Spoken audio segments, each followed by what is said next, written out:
الحمد لله رب العالمين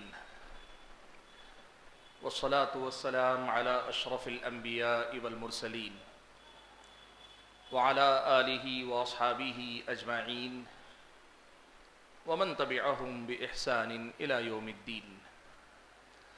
يا أيها الذين آمنوا اتقوا الله حق تقاته ولا تموتن إلا وأنتم مسلمون. يا أيها الناس اتقوا ربكم الذي خلقكم من نفس واحدة وخلق منها زوجها وبث منهما رجالا كثيرا ونساء واتقوا الله الذي تساءلون به والأرحام إن الله كان عليكم رقيبا. يا أيها الذين آمنوا اتقوا الله وقولوا قولا سديدا يصلح لكم أعمالكم ويغفر لكم ذنوبكم ومن يطع الله ورسوله فقد فاز فوزا عظيما. أما بعد فأعوذ بالله من الشيطان الرجيم. بسم الله الرحمن الرحيم. ولا تؤتوا السفهاء أموالكم التي جعل الله لكم قياما. انتہائی محترم اور معزز صدر اجلاس فضیلت الشیخ عبدالوہاب جامی حفظہ اللہ، اسٹیج پر اور سامعین میں بیٹھے ہوئے معزز علماء کرام، بزرگوں، نوجوان بھائیوں اور پردہ نشین خواتین اسلام، رب العالمین کا بے انتہا فضل و کرم ہے کہ اس نے مجھ کو اور آپ کو ماہ رمضان کی یہ بابرکت ساعتیں نصیب فرمائیں، اور ان ساعتوں میں یا ان ایام میں عبادت کے ساتھ ساتھ علم کی یہ مجلس سجانے یا اس میں شرکت کا اللہ تعالیٰ نے موقع عطا فرمایا ہے۔ طلب علم خود ایک عبادت ہے اور دیگر عبادتوں کے لیے بنیاد ہے۔ عمل علم کے ساتھ ہونا چاہیے اور طلب علم خود ایک عبادت ہے۔ اس اعتبار سے ماہ رمضان میں آپ کے ہاں اس مسجد میں جو سلسلہ ہے بڑا مبارک سلسلہ ہے کہ سال میں ایک مرتبہ رمضان میں آپ یہ نصف روزہ مجلس منعقد کرتے ہیں، جس میں رمضان کی مناسبت سے بھی کچھ موضوعات کا انتخاب ہوتا ہے، اور ویسے بالعموم ایک مسلمان کی جو ایمانی زندگی اور عملی زندگی ہے، اس زندگی سے متعلق رہنمائی دینے کے مقصد سے مختلف موضوعات کا انتخاب کیا جاتا ہے۔ بڑا مبارک سلسلہ ہے۔ ہماری یہ دعا ہے کہ اللہ تعالیٰ اس سلسلے کو ہمارے اور آپ کے ایمان و عمل میں اضافے کا سبب بنا دے، اور ہم اور آپ کو اللہ تعالیٰ آج سے زیادہ، کل اور زیادہ بہتر مسلمان، اللہ کا بہترین بندہ، نبی کا سچا امتی بننے کی راہ پر اللہ تعالیٰ مجھ کو اور آپ کو لگا دے، آمین۔ حاضرین گرامی، میرے سامنے اس وقت جو عنوان ہے وہ عنوان ہے اسلامی معاشیات۔ معاش عیش سے ہے، عیش زندگی کو کہتے ہیں، لیکن معیشت یا معاشیات جب کہتے ہیں تو اس سے مراد وہ مالی وسائل ہوتے ہیں جن کے ذریعے ہماری اور آپ کی زندگی کی گزر بسر ہوتی ہے۔ میں یہاں ایک بات کی وضاحت شروع ہی میں کر لوں۔ اردو تعبیر میں جب ہم معیشت کہتے ہیں تو عام طور پر فرد کی انفرادی زندگی کے مسائل کی اسلامی شریعت نے ایک آدمی کو اپنی زندگی میں مال کمانے کا حکم دیا ہے، خود کفیل ہونے کا حکم دیا ہے، اور دیگر جو احکام ایک فرد کی زندگی سے متعلق ہیں ان کو بھی کہا جاتا ہے۔ اور وہیں جب معیشت عام معنی میں استعمال کریں تو پورا کا جو سسٹم ہوتا ہے، اقتصادی نظام جسے کہا جاتا ہے، جدید زمانے میں اس کو فائنانشیل سسٹم کہتے ہیں، یعنی اقتصادی نظام پوری سوسائٹی کا جو ہوتا ہے، جس میں خاص طور پر حکومت کا بڑا اہم کردار ہوتا ہے، بازار پہ کنٹرول رکھنا، بازار کے اوپر کن کن چیزوں پہ نظر رکھنی چاہیے، یہ بھی اس میں داخل ہوتا ہے۔ اسی لیے جس وقت یہ عنوان میرے سامنے آیا تو میرے سامنے یہ پریشانی تھی کہ آخر عنوان دینے والے ہمارے یہ احباب کس پہلو پہ گفتگو سننا چاہتے ہیں یا ان کا مقصد کیا ہے۔ معلوم کیا تو پتہ چلا دونوں ہی قسم کی باتیں وہ چاہتے ہیں۔ تو میں یہ بات ابتدائی میں بتا دوں، میری گفتگو کا جو وقت ہے اس میں 2 حصے ہیں، کچھ سوالات ہیں جن کے جواب مجھے دینے ہیں، اور کچھ دیر تک مجھے گفتگو کرنی ہے. 15 سے 20 منٹ بنیادی طور پر مجھے گفتگو کرنی ہے، زیادہ سے زیادہ آدھا گھنٹہ بقیہ وقت مجھے سوال جواب کے لیے دینا ہے. ظاہر سی بات ہے اتنے کم وقت میں سارے مسائل آپ کے سامنے نہ رکھ سکتا ہوں، نہ یہ رکھا جانا ممکن ہی ہے. میں یہ کوشش کروں گا کہ اسلامی شریعت نے مالی معاملات سے متعلق جو بنیادی ہدایات ہم اور آپ کو دی ہیں، ان میں سے کچھ منتخب اور بنیادی تعلیمات آپ کے سامنے رکھ دوں، تاکہ ہم اور آپ اس کی روشنی میں ہماری آپ کی انفرادی زندگی میں بھی، اور بحیثیت مسلم سماج، مسلم سوسائٹی، اور آپ کی برادری ماشاءاللہ کاروباری برادری ہے، آپ حضرات بھی کوشش کریں کہ ان بنیادوں کو مستحکم کریں، تاکہ ہم اور آپ ایک طرف خوشحال امت بھی بن سکیں، خوشحال فرد بھی بن سکیں، اور دوسری طرف اللہ تعالیٰ کی متعین کردہ حدود، جو باؤنڈریاں جو اللہ تعالیٰ نے حلال و حرام کے جو ضابطے رکھے ہیں، مالی معاملات میں ہم اور آپ ان حدود کی پابندی کرنے والے بھی بن سکیں. حضرات گرامی قدر، میں نے آپ کے سامنے قرآن مجید کی جو آیت کریمہ بلکہ اس کا ایک ٹکڑا پڑھ کر سنایا، یہ سورہ نساء کی آیت ہے. اس آیت میں اللہ تعالیٰ نے ایمان والوں سے خطاب کرتے ہوئے کہا وَلَا تُؤْتُوا السُّفَهَاءَ أَمْوَالَكُمُ الَّتِي جَعَلَ اللَّهُ لَكُمْ قِيَامًا، تم اپنے مال اپنے نادانوں نا سمجھو کے ہاتھ میں نہ دو، جس مال کو اللہ تعالیٰ نے تمہاری زندگی کے قائم رہنے کا ذریعہ بنایا ہے، زندگی کے معاملات کو صحیح رخ پہ قائم رکھنے کا ذریعہ اللہ تعالیٰ نے بنایا ہے. آیت کے اس ٹکڑے میں 2 بڑی باتیں ہیں. پہلی بات، اسلامی شریعت یہ مسئلہ مجھ کو اور آپ کو بتاتی ہے کہ مال انسانی زندگی کی بنیادی ضرورت ہے. یاد رکھیے گا، اسلامی شریعت میں زہد ہے، قناعت ہے، دنیا سے کم تعلق رکھنے والی تعلیمات ہیں، یہ سب اپنی جگہ پہ بجا، لیکن اسلامی شریعت کی نظر میں فقر و فاقہ والی زندگی پسندیدہ زندگی اس معنی میں نہیں کہ آدمی دوسروں کا محتاج ہو جائے. اسلامی شریعت ہم اور آپ کو یہ سکھاتی ہے کہ مال کے سلسلے میں سب سے پہلا بنیادی نقطہ نظر یہ رکھو، مال دنیا کی ایک ضرورت ہے. تمہاری زندگی کی گزر بسر کا دار و مدار اللہ تبارک و تعالیٰ نے مال پہ رکھا ہے، اس حقیقت کو کبھی نہ بھولو. یہ سب سے پہلا مسئلہ. اور اسی لیے اس آیت میں دوسرا پہلو بھی اللہ تعالیٰ نے دکھایا کہ اسی لیے خیال رہے کہ جب مال رہے تو تمہارے جو عقل مند لوگ ہیں ایسے ہی لوگوں کے ہاتھ میں رہے. اگر آپ کا لڑکا، آپ کا بیٹا، یا اللہ نہ کرے عمر دراز ہو جانے کے بعد آپ کے والد محترم مال کو سنبھالنے کی صلاحیت نہیں رکھتے ہیں، مال کو بیوقوفانہ طریقے سے ضائع کرتے ہیں، لوگوں کے ہاتھوں لٹ جاتے ہیں، بیوقوف بن جاتے ہیں، یہ آدمی کے اندر اتنی سمجھ نہیں ہے کہ وہ مال کو سنبھال رہ سکے. اسلامی شریعت کہتی ہے تو پھر ایسے لوگوں کے ہاتھ میں مال دینا نہیں چاہیے. مال انسانی زندگی کو قائم رکھنے کا بڑا اہم ذریعہ ہے. اسلام کی نظر میں مال کی یہ بنیادی حیثیت مسلم ہے. جہاں تک بات ہے قناعت، زہد، دنیا سے کم تعلق رکھنے کی بات، یہ ہے مال آپ کے ہاتھ میں آ جائے لیکن اس مال کو آپ اللہ کی راہ میں لٹا دیں، بنیادی فرائض کو ادا کرنے کے بعد آپ اللہ کی راہ میں خرچ کر دیں، دوسرے راستے پہ لگا دیں.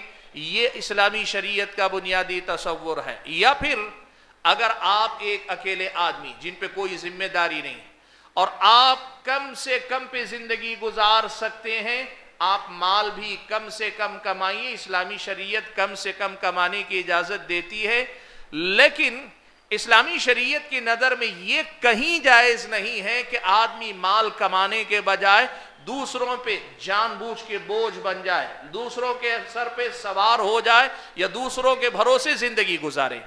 یہ تصوف کی دنیا تھی جہاں تصوف میں یہ ہوا کہ انہوں نے بھیک مانگنے کو بھی ایک عبادت کا درجہ دے دیا. بھیک مانگنا، کشکول لے کر آنا، اسے بھی انہوں نے عبادت کا درجہ قرار دیا. تصوف کی دنیا کی گمراہی.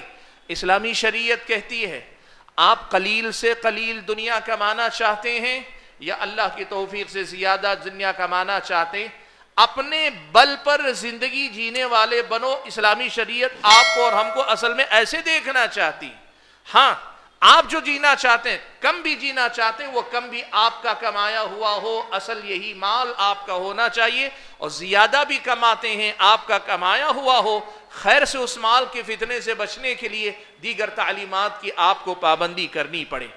پیارے نبی صلی اللہ علیہ وسلم سے یہ حدیث، صحیح بخاری وغیرہ کی یہ روایت ہے، اللہ کے نبی صلی اللہ علیہ وسلم نے یہ بات ارشاد فرمائی کہ ما اکل احد طعاما قط خیرا من ان یأکل من عمل یدی، کسی بھی بندے نے اپنے ہاتھ کی جو کمائی ہے اس سے جو کھایا ہے اس سے زیادہ بہتر لقمہ زندگی میں کبھی کوئی آدم کا بیٹا نہیں کھا سکتا۔ آپ کا کمایا ہوا لقمہ آپ کی سب سے بہترین غذا۔ بعض اہل علم نے اس میں کہا کاریگری سے، اپنی فنی مہارت سے جو کماتا ہے وہ زیادہ پاکیزہ لقمہ۔ آپ چاہے جس معنی میں حدیث کو لیں، لیکن حدیث مبارک مجھ کو اور آپ کو یہ سکھاتی ہے آدمی کو اصل میں اپنے بل پہ کمانے والا ہونا چاہیے، اور کما کر خود اگر اپنے پیسے سے کھاتا ہے، اسلامی شریعت کی نظر میں یہ سب سے بہترین لقمہ ہے جو انسان کھاتا ہے۔ اللہ کے نبی نے آگے فرمایا وَإِنَّ نَبِيَّ اللَّهِ داؤد كَانَ يَأْكُلُ مِنْ عَمَلِ يَدِهِ، مثال دیتے ہوئے اللہ کے نبی نے کہا حضرت داؤد علیہ السلام بھی محنت کش تھے، اپنے ہاتھ کی کمائی کھایا کرتے تھے۔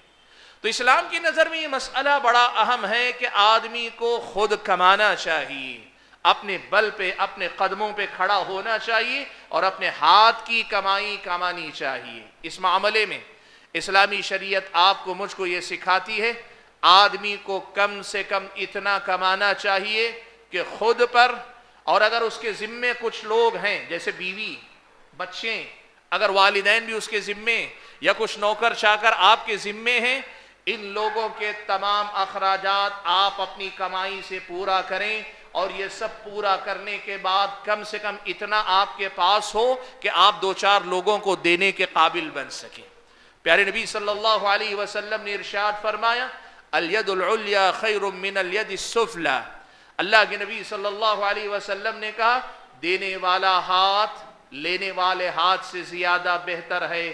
یعنی اسلام کی نظر میں ایک مسلمان اتنا کمانے والا ہو جائے کہ وہ اپنے لوگوں کے اخراجات، بنیادی اخراجات پورا کرنے کے بعد، ایک اچھی زندگی ان کو دینے کے بعد یہ مال دوسروں کو دینے والا بنے، اس قابل آدمی کو بننا چاہیے۔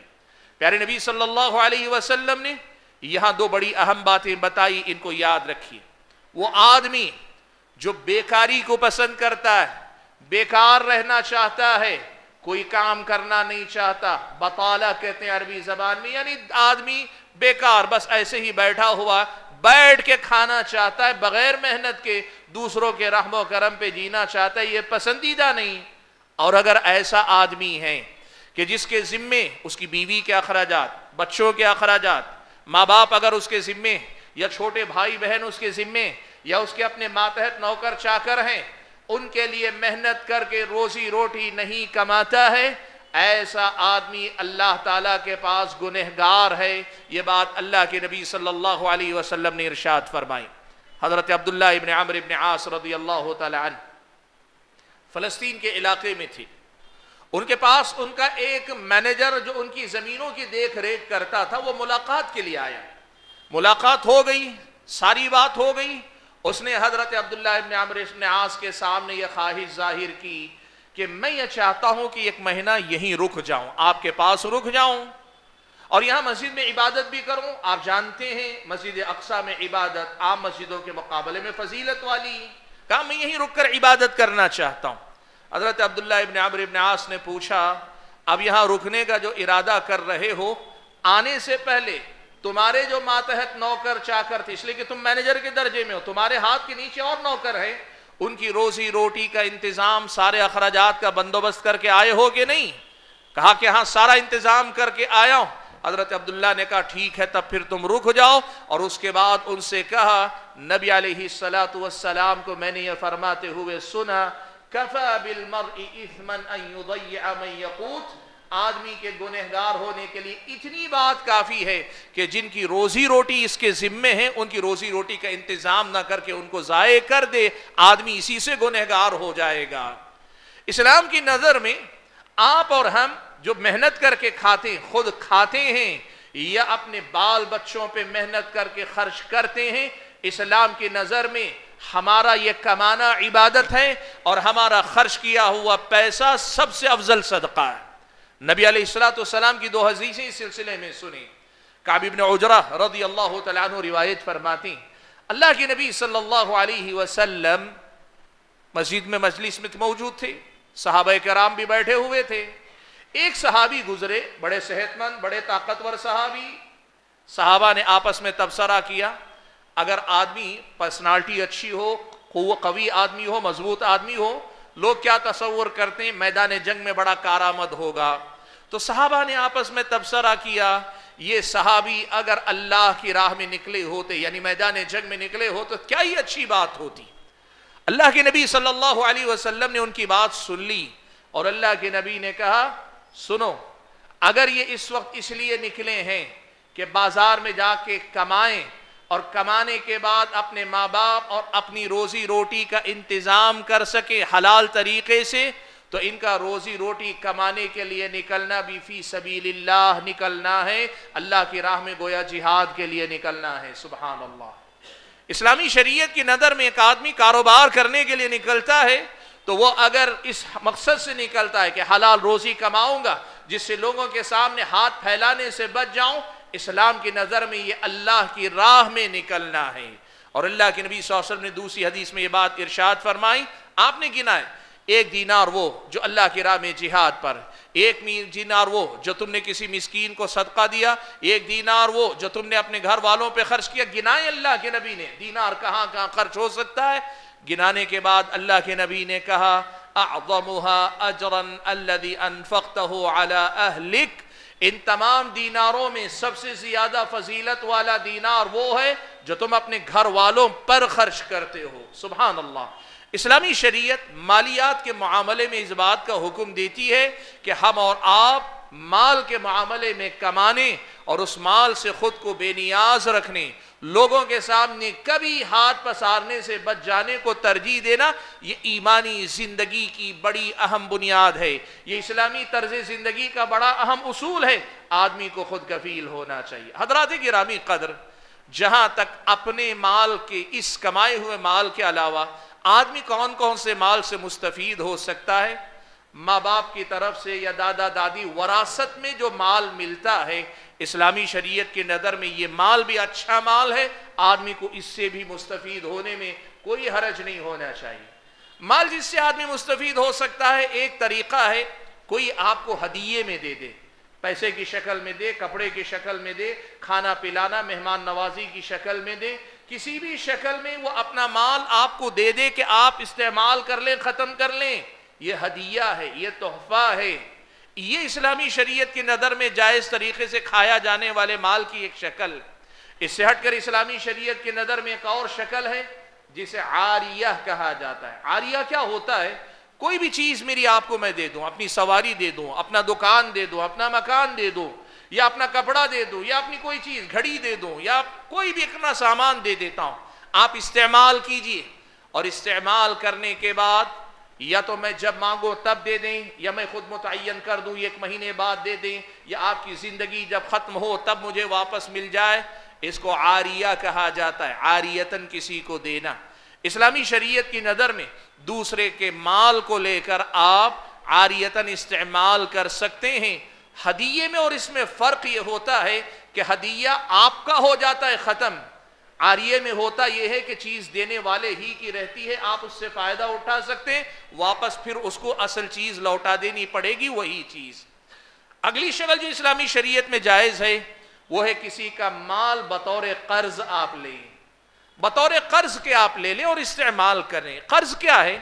آپ کسی کی چیز، پیسہ لیں یا کوئی چیز لیں، لے کر آپ اسے استعمال کر لیں، کر لینے کے بعد اس شرط کے ساتھ کہ جو وقت متعین ہوتا ہے اس وقت پر اسی جیسی دوسری چیز، جیسے روپیہ لیا ہے تو دوسرا روپیہ، یا اگر کوئی سامان لیا ہے قرض کے طور پر۔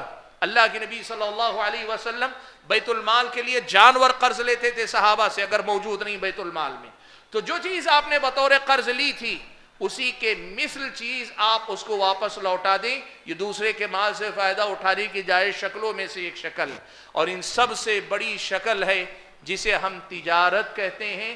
اسلامی شریعت نے تجارت کی بڑی ہمت افزائی کی اور تجارت میں حلال و حرام کے بڑے پیمانے بیان کیے۔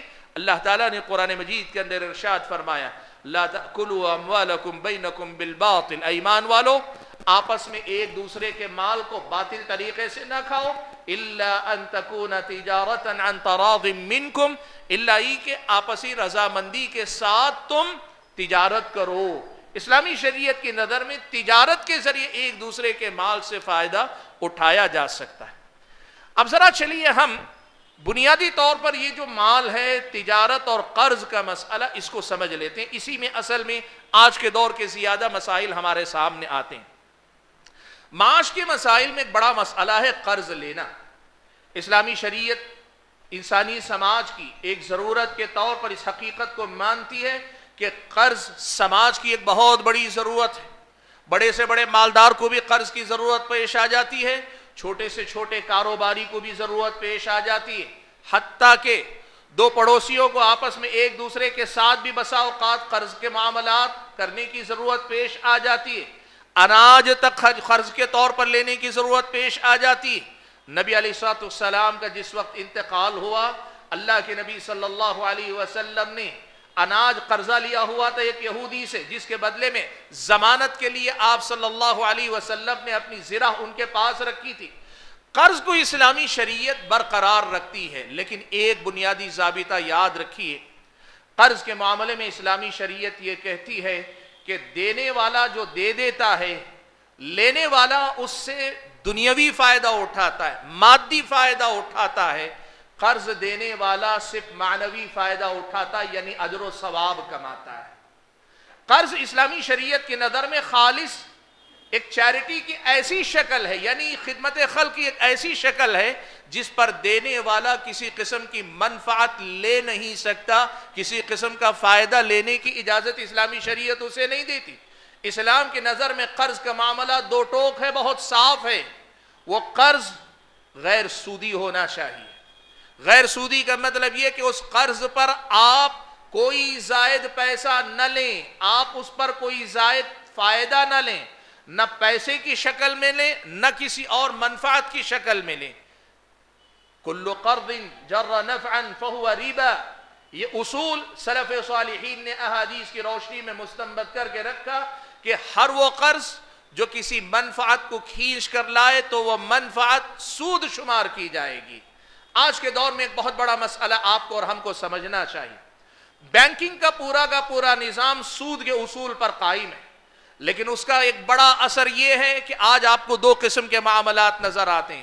آج ہمارے سماج میں قرضہ دینے والے حضرات بغیر سود کے قرضہ دینے کے لیے تیار نہیں ہوتے۔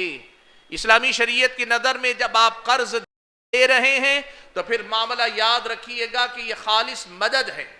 اس میں سامنے والا پیسہ لے گا، کمائے گا، 1 کے 10 کمائے گا، 10 کے 100 کمائے گا، ہو سکتا ہے وہ آپ سے بڑا مالدار بھی بن جائے، پھر بھی آپ کا اس کے 1 روپیے پہ حق نہیں بنتا، جتنا آپ نے دیا ہے اتنا ہی آپ لے سکتے ہیں۔ اللہ کے نبی نے صرف اتنی گنجائش رکھی ہے، پہلے سے دینے والے کو کوئی لالچ بھی نہیں اور کوئی شرط بھی نہیں، کوئی وعدہ معاہدہ نہیں، لوٹانے والا اپنی خوشی سے لوٹاتے ہوئے اگر تھوڑا سا زیادہ لوٹا دے، راضی خوشی تو جائز ہے۔ اب یہاں لوگ کیا کرتے ہیں پتہ ہے، ہمارے سماج میں لوگ قرضہ لیتے کہتے ہیں اپنی خوشی سے ڈال کے دے دینا، نہیں، یہ شرط ہے، آپ پہلے سے پیشگی شرط رکھ رہے ہیں۔ معاملہ دو ٹوک رکھیے، قرضہ دینے والا دیتے ہوئے یہ صاف رکھے جب بھی میرا پیسہ آئے گا جتنا دیا اتنا ہی آئے گا، اس سے بڑھ کر کسی بھی قسم کی منفعت اسلامی شریعت کی نظر میں حرام اور سود کے دائرے میں آتی ہے، جائز نہیں۔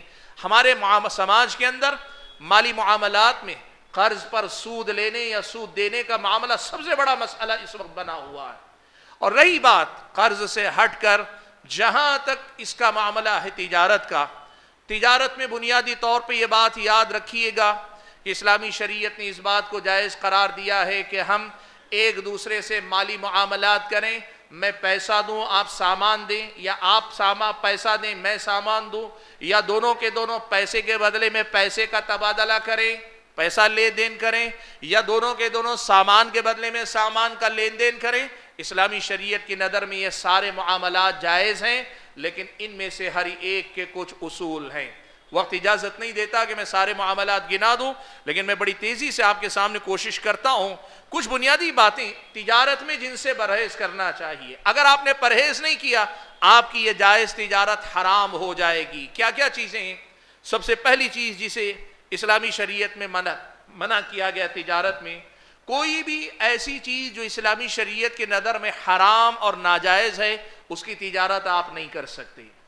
شراب نہیں، آپ جو ہے بت نہیں پہ بیچ سکتے، کوئی بھی ایسی چیز جسے اسلام نے فی نفسی حرام قرار دیا ہے ایسی چیز کی تجارت آپ نہیں کر سکتے۔ اور اسی بنیاد پر یہ مسئلہ یاد رکھیں، نئے نظام کے اندر لوگ جو شیئر مارکیٹ میں حصہ لیتے ہیں، کسی بھی ایسی کمپنی کا شیئر آپ لے ہی نہیں سکتے جس کمپنی کا شیئر حرام تجارت سے جڑا ہوا ہے، کسی حرام چیز کی تجارت سے جڑا ہوا، ایسے کسی شیئر کو آپ لے ہی نہیں سکتے۔ پہلا بنیادی اصول کہ چیز جس کی تجارت آپ کر رہے ہیں حلال ہونی چاہیے۔ دوسرا اصول یاد رکھیے گا کہ آپ مارکیٹ میں کبھی بھی ظلم اور زبردستی کسی کے مال کو ہتھیا نہیں سکتے۔ ناحق آپ زبردستی آپ کا اختیار چلتا ہے یا آپ کے پاس عیاری ہے، مکاری ہے، اس سے اسلامی شریعت منع کرتی ہے۔ ظلم اور زبردستی طاقت کے بل پر، یا دوسرا اگلا مسئلہ ہے دھوکے کے بل پر، آپ تجارت نہیں کر سکتے۔ اسی طرح دھوکے کے مسئلے میں اسلامی شریعت کہتی ہے کہ جو چیز آپ کے ہاتھ میں نہیں وہ آپ بیچ نہیں سکتے، اور جو چیز مجہول ہے، پتہ نہیں ہے وہ چیز کیسی ہے کیا ہے، ایسی چیز آپ بیچ نہیں سکتے۔ کیسے؟ پرانے زمانے میں ہوتا تھا، لوگ یہ کہتے تھے ابھی یہ جو جانور حامل ہے، یہ جانور کا جو حمل ہے یہ جب پیدا ہوگا اس کے پیٹ میں جو جانور ہے اس کے پیٹ سے جو جانور پیدا ہوگا وہ میں تمہیں بیچ رہا ہوں۔ اللہ کے نبی صلی اللہ علیہ وسلم نے منع فرمایا، وہ چیز موجود نہیں، وہ ہوگی بھی کہ نہیں پتہ نہیں، اور ہوگی بھی تو پیدا ہونے والا نر ہوگا کہ مادہ ہوگی پتہ نہیں کہ اس کا بچہ ہوگا کہ نہیں۔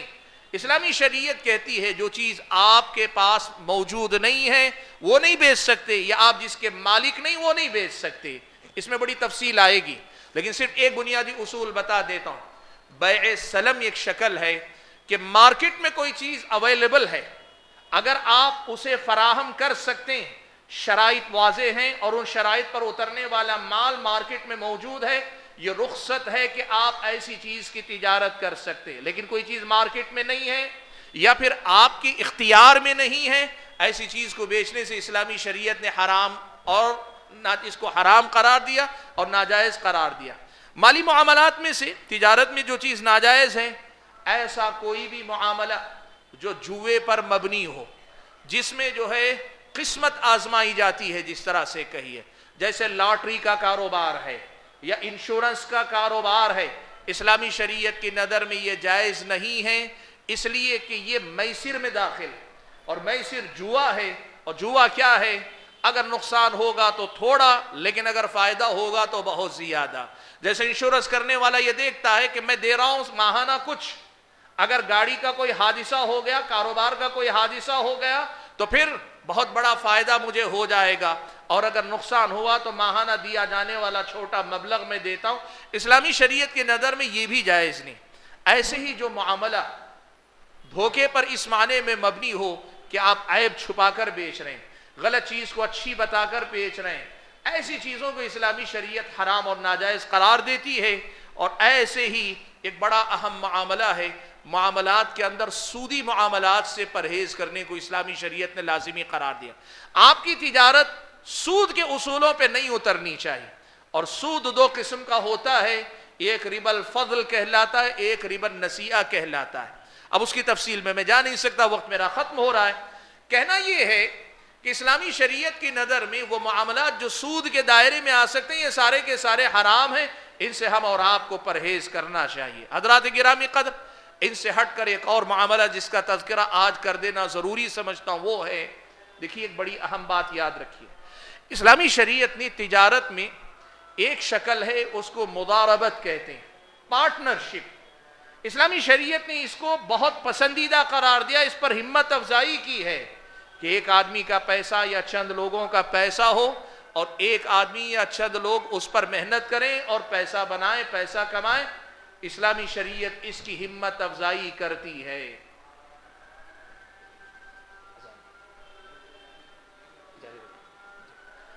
تو یہ جو مسئلہ ہے، اس مسئلے کو آپ سمجھیے۔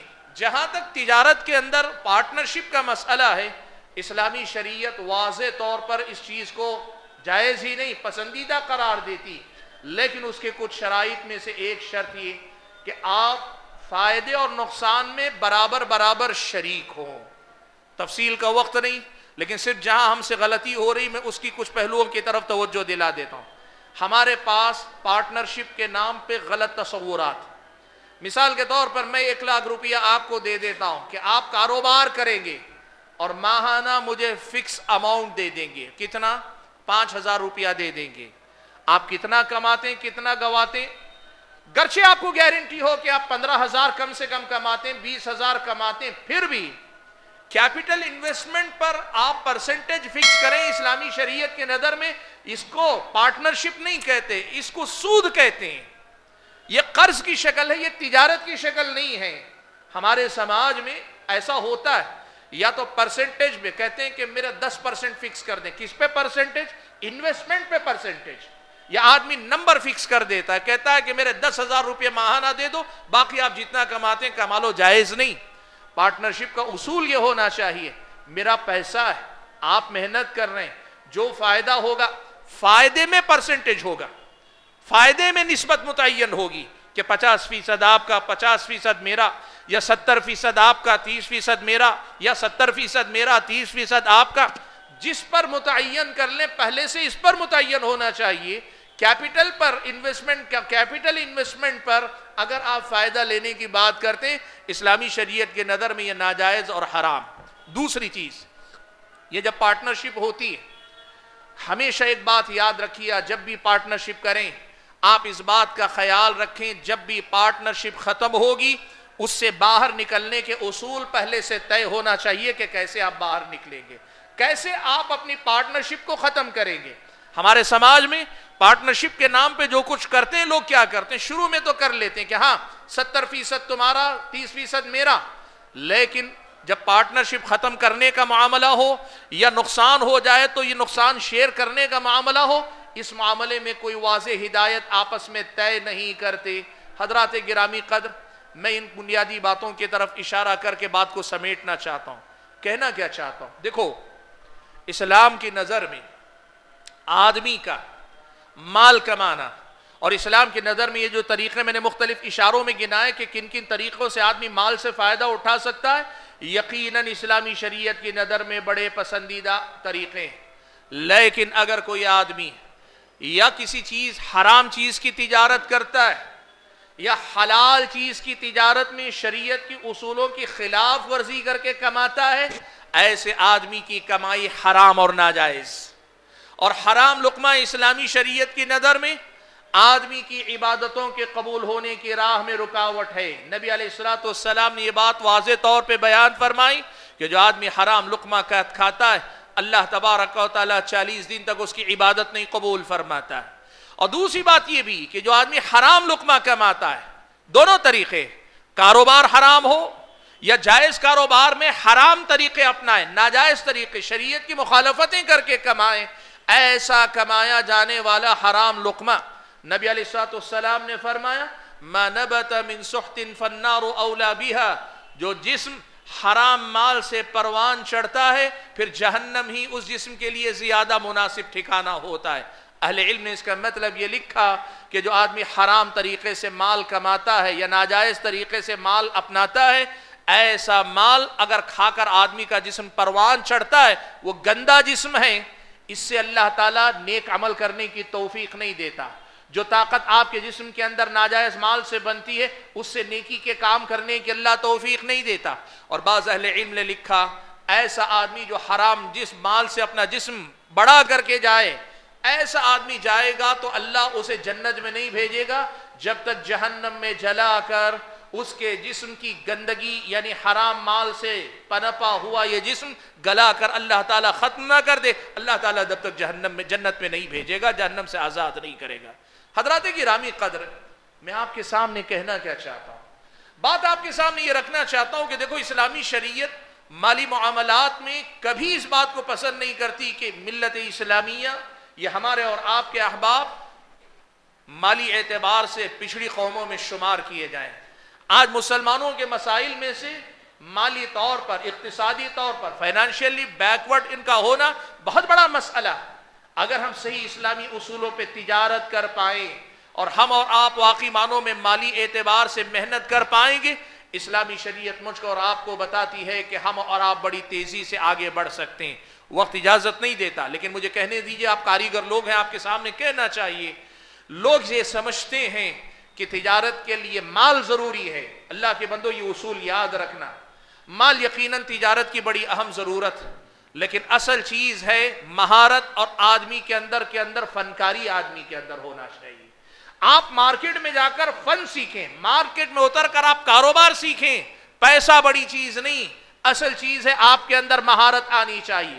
افسوس اس کا، آج کی ہماری قوم کا بڑا طبقہ یہی سمجھتا ہے پیسہ ہوگا تو ہم بڑے تاجر بن جائیں گے۔ نہیں، چاہے کروڑوں کا پیسہ ہو، اگر میدان میں کام کرنے، مارکیٹ میں کام کرنے کا سلیقہ آپ کے اندر نہ ہو، آپ نہیں کر پائیں گے۔ لیکن اگر آپ نے چھوٹی عمر ہی سے کسی خاص میدان میں کام کرنا شروع کر لیا، مارکیٹ کی اگر پکڑ آپ کو آ گئی، یا آپ نے کوئی فن سیکھ لیا، فنکاری کوئی سیکھ لی آپ نے، یا آپ نے کوئی مہارت سیکھ لی، اس دنیا میں مہارت رکھنے والوں کے لیے اللہ تعالیٰ نے بڑے دروازے کھلے رکھے ہیں۔ بعض اہل علم نے کہا، وہ حدیث جو میں نے آپ کے سامنے پڑھی کہ آدم کے بیٹے نے اپنے ہاتھ کی کمائی سے بہتر نوالا نہیں کھایا، کہا اللہ کے نبی اس حدیث میں یہ بتانا چاہتے ہیں کہ اصل کاروباری جو ہوتا ہے وہ پیسے سے نہیں، اپنی مہارت سے ہوتا ہے۔ اصل کاروباری اپنی مہارت سے ہوتا ہے۔ ضرورت اس بات کی ہے کہ ہم اور آپ اپنے آپ کو ایسا ماہر بنائیں جو ہم اور آپ کے سماج کو اور ہمارے اور آپ کے خاندان قبیلے کو خود کو بے نیاز بنا کر اس دنیا میں باعزت اور آخرت میں اللہ تعالیٰ کے پاس رضا اور خوشنودی حاصل کرنے والا بنائے۔ آخری گزارش یہ کروں گا کہ حضرات گرامی قدر، جدید اور قدیم مالی معاملات کے اندر بہت ساری چیزیں گنجلک ہیں، ملی جلی ہوتی ہیں۔ کئی بار ہمیں ایک ایک مسئلے کو سمجھانے کے لیے آدھا گھنٹہ چاہیے ہوتا ہے۔ ایسی صورت میں ظاہر بات ہے میں آپ کے سامنے کوئی مسئلہ واضح طور پہ نہیں رکھ پایا، لیکن گزارش آپ کے سامنے یہ کروں گا، ایک مسلمان کی حیثیت سے آپ کی یہ ذمہ داری بنتی ہے، کسی بھی کاروبار میں ہاتھ ڈالنے سے پہلے آپ اس کاروبار کے ما لہ و ما علیہ، یعنی کاروبار کے جملہ معاملات کو سمجھیں، اور اس کے بعد اہل علم سے کم ایک مرتبہ مشورہ کر لیں کہ میرے اس کاروبار میں غلط کہاں ہے، غلط کیا ہے، اور میں کیسے اس کو صحیح کر سکتا ہوں۔ یہ مشورہ کم سے کم آپ کریں، یہ آپ کی ذمہ داری بنتی۔ حضرت عمر ابن خطاب رضی اللہ تعالیٰ عنہ اپنے عہد خلافت میں ایک کام کیا کرتے تھے، وہ بازار میں نکل کر جو کاروباری بیٹھے ہوتے نا، ان سے سود کے مسائل سے متعلق سوالات کرتے۔ اگر وہ لوگ ٹھیک جواب دیتے، کاروبار کرنے دیتے، لیکن اگر وہ جواب نہیں دے پاتے حضرت عمر کے سوالوں کا، تو حضرت عمر ان کو بازار سے اٹھا دیتے، کہتے جاؤ جا کے پہلے سودی معاملات کے احکام سیکھو، اس کے بعد آ کر بازار میں بیٹھو، اس لیے کہ تم اگر سود کے معاملات نہیں جانو گے، تم بھی سود میں مبتلا ہوگے، مسلمانوں کو بھی سودی معاملات میں مبتلا کر دو گے۔ حضرت عمر کا یہ طرز عمل مجھ کو اور آپ کو سکھاتا ہے کہ جو بھی ہم کاروبار کر رہے ہیں، ہمارا کاروبار اسلامی شریعت کے اصولوں کے مطابق ہے کہ نہیں، ہمارا معاشی نظام، ہماری معیشت کا طریقہ یہ حلال ہے کہ نہیں۔ اہل علم کے ساتھ بیٹھ کر ایک مرتبہ اس کو کراس چیک کر لینا، اس کا جائزہ لے لینا، یہ ہماری اور آپ کی ذمہ داری بنتی ہے، تاکہ ہم رزق حلال کمائیں، خوب کمائیں، خود کھا کر دنیا کو بے نیاز کرنے والے بنے۔ رب العالمین مجھے اور آپ سبھی حضرات اور خواتین کو ان باتوں کو یاد رکھ کر ان باتوں کو اپنی زندگی میں اپنانے کی توفیق عطا فرمائے۔ آمین۔ وآخر دعوانا ان الحمد للہ رب العالمین۔